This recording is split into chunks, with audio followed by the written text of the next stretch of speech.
ದಿನಕ್ಕೆ 2 ಬಾರಿ ಹಲ್ಲುಜ್ಜುವುದು ನಮಗೆಲ್ಲ ತಿಳಿದಿರುವ ಬಾಯಿ ಸ್ವಚ್ಛತೆ ಮಂತ್ರವಾಗಿದೆ. ಇದು ಹಲ್ಲಿನ ಹುಳುಕು, ದುರ್ವಾಸನೆ ಸೇರಿದಂತೆ ಹಲವು ಸಮಸ್ಯೆಗಳನ್ನು ತಡೆಯುತ್ತದೆ. ಹಾಗಾದರೆ ರಾತ್ರಿ ಹಲ್ಲುಜ್ಜುವುದು ಹಾಗೂ ಹೃದಯದ ಆರೋಗ್ಯ ಎರಡಕ್ಕೂ ಏನು ಸಂಬಂಧವಿದೆ? ಅದರ ಉತ್ತರ ಇಲ್ಲಿದೆ ನೋಡಿ.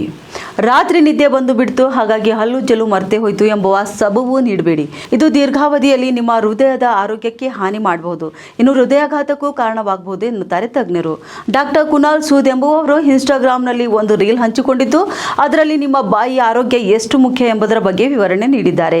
ಇನ್ನು ರಾತ್ರಿ ವೇಳೆ ಹಲ್ಲುಜ್ಜುವುದನ್ನು ನಿರ್ಲಕ್ಷಿಸುವುದರಿಂದ ಹೃದಯ ಸಂಬಂಧಿ ಕಾಯಿಲೆಗಳು ಬರಬಹುದು ಎಂದು ಹೇಳಿದ್ದಾರೆ. ಇನ್ನು ರಾತ್ರಿ ಹಲ್ಲುಜ್ಜುವುದನ್ನು ಕೇವಲ ಹುಳುಕು ಹಲ್ಲಾಗುವುದನ್ನು ತಪ್ಪಿಸುವುದಕ್ಕಾಗಿ ಅಲ್ಲ, ಬದಲಿಗೆ ಅದಕ್ಕಿಂತ ಹೆಚ್ಚು ಅಪಾಯವನ್ನು ತಂದುಕೊಳ್ಳುವ ಸಾಧ್ಯತೆ ಇದೆ ಎಂದು ಹೇಳಿದ್ದಾರೆ. ನಿಮ್ಮ ಬಾಯಿಯಿಂದ ಬ್ಯಾಕ್ಟೀರಿಯಾಗಳು ನಿಮ್ಮ ರಕ್ತನಾಳವನ್ನು ಪ್ರವೇಶಿಸಬಹುದು. ಇದು ಕಾಲಾನಂತರದಲ್ಲಿ ನಿಮ್ಮ ಹೃದಯದ ಮೇಲೆ ಪರಿಣಾಮ ಬೀರಬಹುದು, ಹಾಗಾಗಿ ಉರಿಯೂತ ಉಂಟು ಮಾಡಬಹುದು ಮತ್ತು ಮೌಖಿಕ ನೈರ್ಮಲ್ಯವು ಕೂಡ ನೇರವಾಗಿ ಹೃದಯ ಕಾಯಿಲೆಗೆ ಕಾರಣವಾಗುತ್ತದೆ ಎಂದು ಸಾಬೀತುಪಡಿಸದಿದ್ದರೂ ಬಲವಾದ ಸಂಬಂಧವಿದೆ ಎಂಬುದನ್ನು ಹೇಳಿದ್ದಾರೆ. ಈ ಮಾಹಿತಿ ನಿಮಗೆ ಉಪಯುಕ್ತವಾದಲ್ಲಿ ತಪ್ಪದೆ ನಮ್ಮ ಪೇಜ್ಗೆ ಫಾಲೋ ಮಾಡಿ.